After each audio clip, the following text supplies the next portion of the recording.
ምርጫ አንተ ነው። ሰን አንዴ ጠብቀኝ። ለምንድን ነው እስከዛሬ ያልነገርከኝ? ሳይጠይቁኝ መምከር ሳይጠሩኛ ቤት ማለት አልወድም። አሁን የምታቀርባቸው ሰበቦች በኋላ ለችግርህ መፍትሄ አይሆኑም። እሺ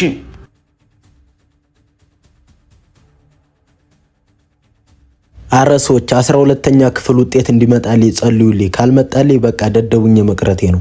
እንዴ ምንድነው ራስ ላይ ተመርተው? ጓደኛዬ እኔ ግን ደደብ እየሆንክ እንድትሄድ ስለማልፈልግ ውጤት እንዳይመጣልህ ነው የምጸልየው። እንዴ ሰን እንዴት አዝነልኝ ሙታል እባክህ። በዚህ ዘመን አለመማር አይደለም ድድብና፣ መማር ነው ድድብና። ምክንያቱም አንተ መማር የፈለግከውን ሳይሆን ትምህርት ቤቱ ማስተማር የፈለገውን ነው የሚያስተምርህ። እና አትማር እያልከኝ ነው? ተማር፣ ግን የተመረጠልህን 5 ዓመት ከምትማር አንተ የፈለግከውን 2 ዓመት ብትማር በቂ ነው። ከማትፈልገው ነገር ጋር 5 ዓመት መኖር ትርፉ ጸጸት ነው። ሰን ምንድነው የምታወራው?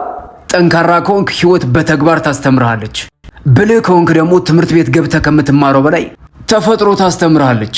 ትምህርት ቤት ገብተህ ስትማር ትገደባለህ። ከተፈጥሮ ስትማር ደግሞ ገደብ አልባ ትሆናለህ። ሰን ወዴት እየሄድክ ነው?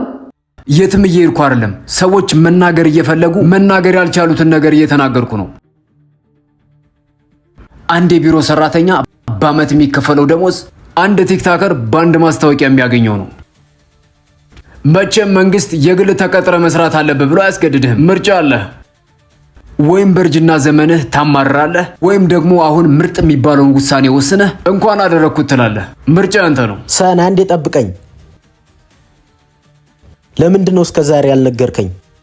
ሳይጠይቁኝ መምከር ሳይጠሩኛ ቤት ማለት አልወድም። አሁን የምታቀርባቸው ሰበቦች በኋላ ለችግርህ መፍትሄ አይሆኑም። እሺ